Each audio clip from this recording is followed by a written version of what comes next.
So I'm going to talk about the vision statement, but then make the claim that we cannot understand that if we don't expand the brief. And the vision statement is, as I read it, it's really an attempt at the heart of it to make a leap out of an economy that is too dependent on large-scale manufacturing in the form of industrial entities, SKF and Volvo, and proactively help the economy move into a more robust, diversified knowledge economy that can begin to compete with the new success of Mälardalen and the Öresundsregionen. Well, this broad ambition takes two forms. One is the RiverCity vision of how you develop the city. The other bit is, of course, how you link the city into the region. So the big infrastructure package, the regional plan, and the Västsvenska paketet is very much an integral part of the same vision. So you strengthen the core of the region by developing the inner city of Gothenburg, and you connect that core out there. And the key motivating idea is by expanding the functional economic area, we diversify the economy and create more resilience in the system. It's an integrated idea from the very beginning.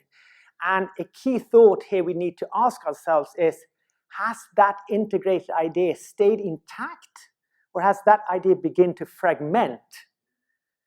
And I think you have the answer to that question.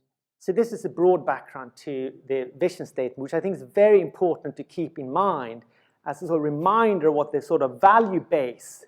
But there's also, and this is sort of my element of this, a key idea, which is that in order to create new urban structures of a new kind with deeper integration of different functionalities, we need to begin to work differently.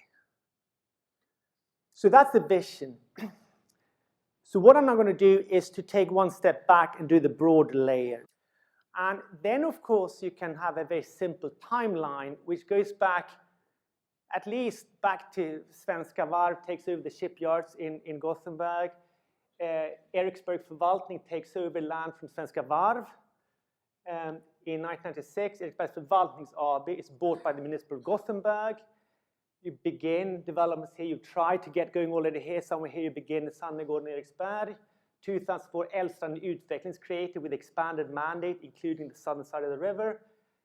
Here I've inserted, because I think it's an interesting development, which is that Jan Johansson resigns. Vision process is started, it's endorsed, and the new organizational structure. And I'm going to suggest the reading of these, where these represent different layers of this development, which actually are put there for very different reasons. This is essentially a konkursbo. I mean, how do we make sure that we minimize the losses of this huge state investment into shipyards that failed anyway? And gradually that merges into some kind of development company whose purpose is really, as I will show in a little bit, to make sure that something gets built, no matter what. Let's just make the leap. And that gradually merges into something here, which has really become the vision, I think, of quite a complex knowledge company that is supposed to be able, in a very sophisticated way, to steer urban developments. These are very different things. Yet, of course, there are a lot of the structural elements that remain the same.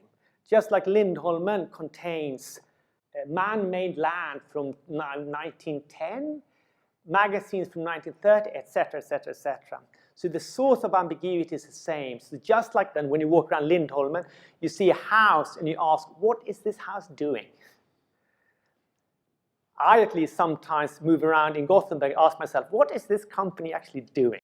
One thing of further illustrating this is by overlaying this curve, which I find very interesting, is the demographic development of Gothenburg.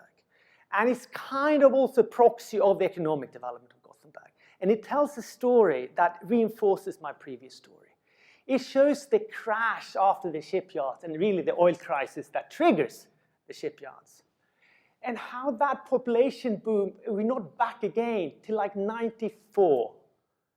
This is a very extended period. And of course, it helps us understand the quite sort of phenomenal risk-taking this involves in the early stage. It matters because it helps you see what kind of obstacles were these guys trying to solve. And it's really kickstarting Gothenburg again after a really substantial downturn. From this perspective, the question is not how do you create sophisticated urban interplay between different elements. Just getting the freaking machine kicking again is maybe good enough.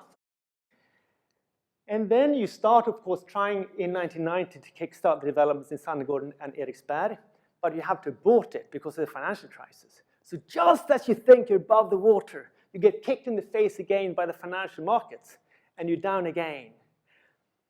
What people forget also, at this time, 91, 92, there is a housing crisis. Of course, everyone knows that. Not everyone knows how that hit Framtiden-koncernen and the municipal housing estates in Gothenburg, who almost dragged the municipality into bankruptcy. But we don't give up. We take another attempt to get across the river. I just want to reinforce that we're doing that in a very different landscape from the one we're now in. And that colors the structures that we built and the structures we use.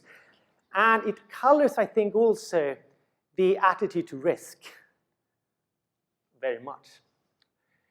So once we get going here, the RiverCity vision, we're actually doing that in a period of a unique historical boom.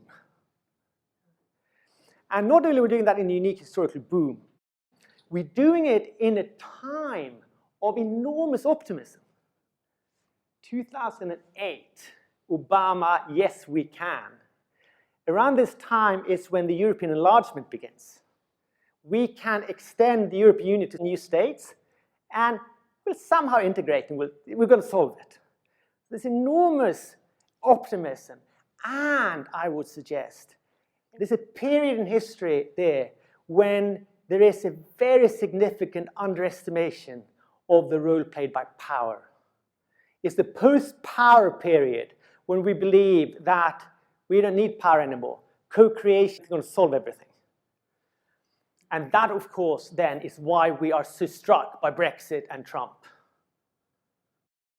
That also, I think, colors very significantly how the thinking developed around the river vision and what kind of structural cooperation we thought would be possible. Another way of reinforcing this story is taking a geographical picture and keep the old back in mind. So the early leap is, of course, the leap over to these entities up here. And as this picture shows very clearly, to some extent, they're relatively simple things. Relatively simple things. They're isolated, they're not connected to that many things. It's a very different thing doing this and doing this.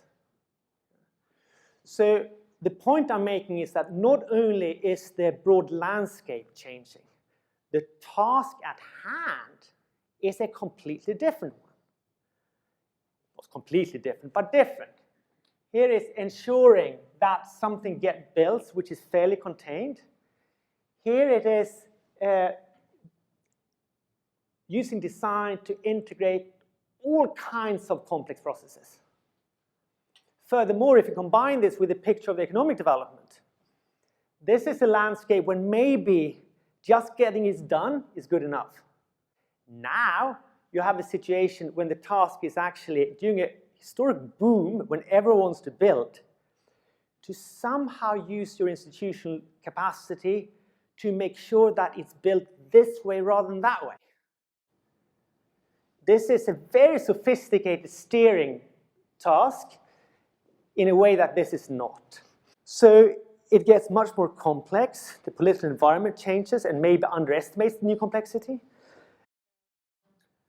But furthermore, you have this development.